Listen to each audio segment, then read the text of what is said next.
hablando de uno de los temas que tiene que ver, que tiene justamente algo emparentado, pero lo vamos a hablar con gente que está en otro punto del planeta. Sí. Le vamos a dar la bienvenida a Marcelo D'Aloisio. ¿Cómo estás, Marcelo? Buen día. ¿Qué tal? Un gusto enorme. Mercedes, Mariano, muy buenos días para todos. Un placer. Hola, Marcelo. Qué placer saludarte. ¿Cómo estás? Todo bien, aquí en Roma, en la capital italiana, en la corresponsalía europea de Telediario Federal. Así que bueno, es un placer compartir este momento con todos ustedes. La verdad que sí, un gusto tenerte acá en la mañana también, Marcelo. Y lo decía Mariano, dábamos a conocer los números de la pobreza, la situación económica del país, que ya sabemos.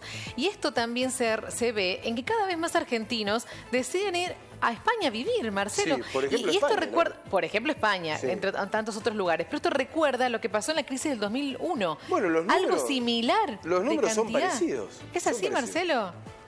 Sí, lamentablemente podríamos decir. Sí, O sea, claro. 47.000 argentinos, estimados amigos, han desembarcado en la península ibérica en el último año. ¿No es cierto? No lo decimos nosotros, lo pone de relieve el flujo migratorio que contabilizó el Instituto Nacional de Estadística de España, el INDEC que ellos tienen. No es un fenómeno nuevo, como ustedes muy bien decía, porque ya hemos tenido un flujo similar después de la crisis del 2001-2002. No me quiero olvidar también de la cantidad de argentinos que se vinieron para acá, para España, para Italia, después de la hiperinflación que hemos tenido en los años 80, desde el 83 para adelante. Pero ¿cuántos son los argentinos que realmente están viviendo en España? Oficialmente serían unos 353.000. Pero el número real, justamente de compatriotas nuestros, podría ser mucho mayor. Se habla de unos 400.000 argentinos, porque claro, no hay que olvidarse que muchos llegan como turistas y después se quedan a vivir acá. Y les cuento un detalle. Hay una nueva ley que ha entrado en vigencia en España, que es la ley de Nieto, la ley de memoria democrática, que fue aprobada hace unas semanas atrás por parte del Congreso. Y eso le permite a cientos de miles de argentinos con abuelos o abuelas españolas para reclamar la ciudadanía. No solamente tendrían el pasaporte y la nacionalidad española, sino que tendrían una herramienta de entrada en cualquier otro país de la Unión Europea, ¿no? Ahora, si ustedes quieren tener más detalles respecto a cuál es el perfil del argentino que se ha venido a vivir en los últimos meses acá en España, son todos profesionales, gente que tenía trabajo en Argentina pero ha optado por cambiar de vida. Y son personas entre 40 y 50 años y fundamentalmente familias jóvenes con chicos chiquitos, ¿no es cierto? Sí, todo un tema, ¿no? Esto que se va dando, obviamente que impulsa mucho la situación económica, porque siempre está la crisis del 2001, la hiperinflación de los años 80, bueno, y esta situación que estamos viviendo. Te saco rápidamente de España, Marcelo, para hablar un poco del Reino Unido y esta situación que también están viviendo, con una situación, uno se imagina, de transición después de los últimos acontecimientos y con muchos soldados en la calle, mucha fuerza policial en la calle por los paros y las protestas. Sí, pero yo quisiera contarles un detalle, ¿no es cierto? Uno siempre habla de la situación económica interna nuestra en Argentina. No hay que olvidarse que acá no la estamos pasando muy bien. Estamos teniendo tasas de inflación nunca vistas en los últimos 40 años. Sin hacer comparaciones, Mariano, Mercedes, estimados amigos, con otros países, están hablando ustedes del Reino Unido. Bueno, ellos para fin de año van a tener una tasa de inflación del 14%. Mucho, poco. Bueno, para ellos es la más alta de los últimos 40 años. Ni siquiera Margaret Thatcher tenía semejante inflación en la década del 80. Con eso les digo todo, ¿no? ¿Ustedes hacen referencia a los soldados en la calle? Sí, porque se anuncian paros para todos los gustos. Huelgas, digamos, entre los empleados de los ferrocarriles, del correo, el famoso Royal Mail, paro de enfermeros y enfermeras. Esta categoría de trabajadores sanitarios nunca pararon, nunca hicieron una medida de fuerza en los 106 años de historia que tiene el gremio. ¿Qué piden todos los trabajadores? Un aumento, digamos, de sueldo. Un aumento de sueldo para poder efectivamente reconquistar el poder adquisitivo perdido, evidentemente, en los últimos meses. ¿Por qué aumentó la inflación acá? Bueno, por el Brexit, antes que nada, por 2 años de pandemia. Y no hay que olvidarse, ¿no es cierto?, digamos, de la guerra en Ucrania, que está provocando un aumento considerable del gas y de la luz. Ustedes están viendo en pantalla al ministro de Economía que tiene el Reino Unido, el gobierno conservador de Sunak. Bueno, él prevé poner en la calle a 600 militares. ¿Para qué? Efectivamente, para poder brindarle los servicios mínimos indispensables a la ciudadanía, para que el país no se paralice. Porque estos paros deberían concretarse de aquí a fin de año. Con eso les digo todo, justo para la fiesta de Navidad. Claro. Marcelo, aprovechamos también tu contacto, ya que estás allá, pero bueno, hablamos acá en Argentina del rebrote de coronavirus, que está, no sé si preocupando, pero sí ocupando ya las portadas de algunos medios. Bueno, también ocurre esto en Europa. Por ejemplo, en Francia ya no descartan el uso del barbijo nuevamente.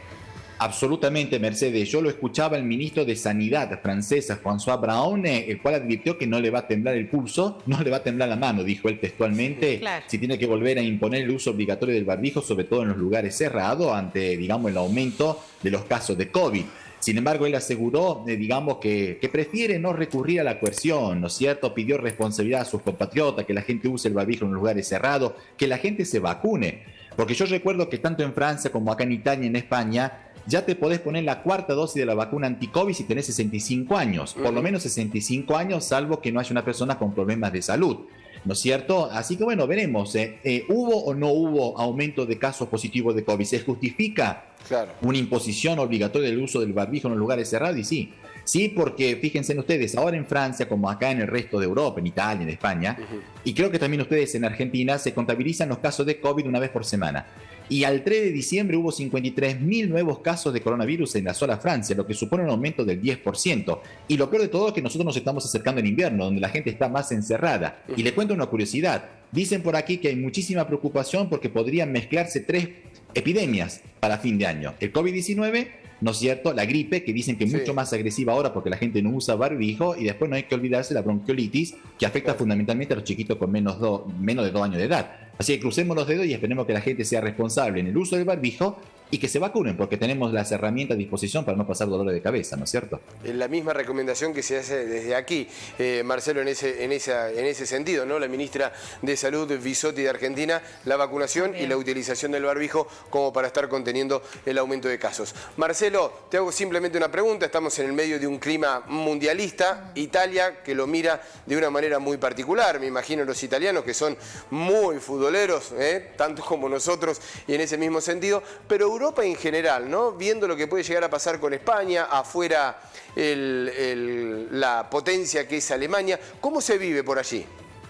Bueno, por supuesto que no se vive con la misma pasión como si la selección azzurra fuese protagonista en la cita mundialista. Se nota cuando vos entras a un supermercado, no ves los colores de la bandera italiana en los productos, en la publicidad, en la tele, en los medios, pero el futbolero medio italiano está siguiendo el mundial con mucha pasión.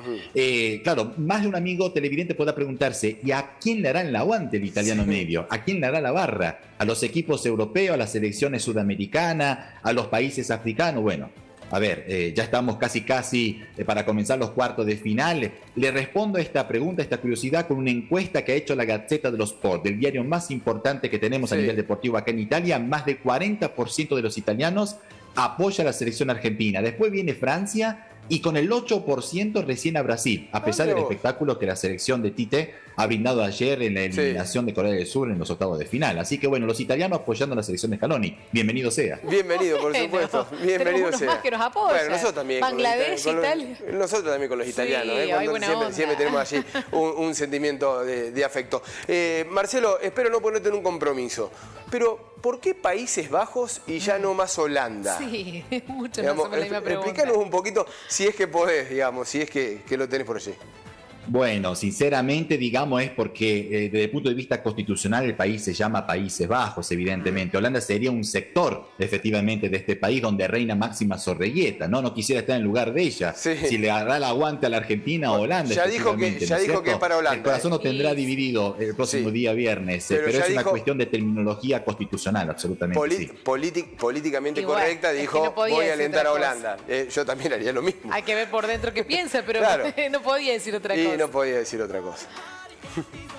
Absolutamente. Una curiosidad respecto al esposo de Máxima, el rey Guillermo Alejandro, por todas las polémicas que hubo. No quiero abusar del tiempo y de la gentileza y me quedo a disposición de ustedes, ¿no? Todas las polémicas que hubo en la previa y durante el desarrollo del Mundial, con referencia a las violaciones de derechos humanos en Qatar, el hecho de que se habla que hubo muchos obreros muertos en la construcción de los estadios y las distintas obras públicas, se habla de más de 6.000 víctimas fatales, ¿no? Dicen las malas lenguas, ¿no es cierto? Uno no tiene las fuentes para comprobar si eso es cierto o mentira. Bueno, según lo que se dice por aquí en Ámsterdam, en La Haya, el rey Guillermo Alejandro, el esposo de Máxima, no estaría viajando a Qatar para ver los partidos de la selección de Holanda, ¿no es cierto? Pero bueno, veremos qué sucede en las próximas horas de aquí al viernes que viene. Bueno, siempre Holanda con una posición contundente con respecto a los derechos humanos, ¿no? Lo hemos visto aquí cuando se hizo el Mundial en el 78 en Argentina, que también tuvo una posición absolutamente contundente en esa realización. Marcelo, es un gustazo tenerlo en la pantalla de televisión, ¿eh? Es un placer y nos prestigia la pantalla. Un fuerte abrazo. Por favor, gracias de corazón. Un placer enorme, una gran alegría de mi parte y gracias por este espacio en nuestra querida familia del canal. Un gran abrazo para todos. Abrazo. Hasta luego, abrazo.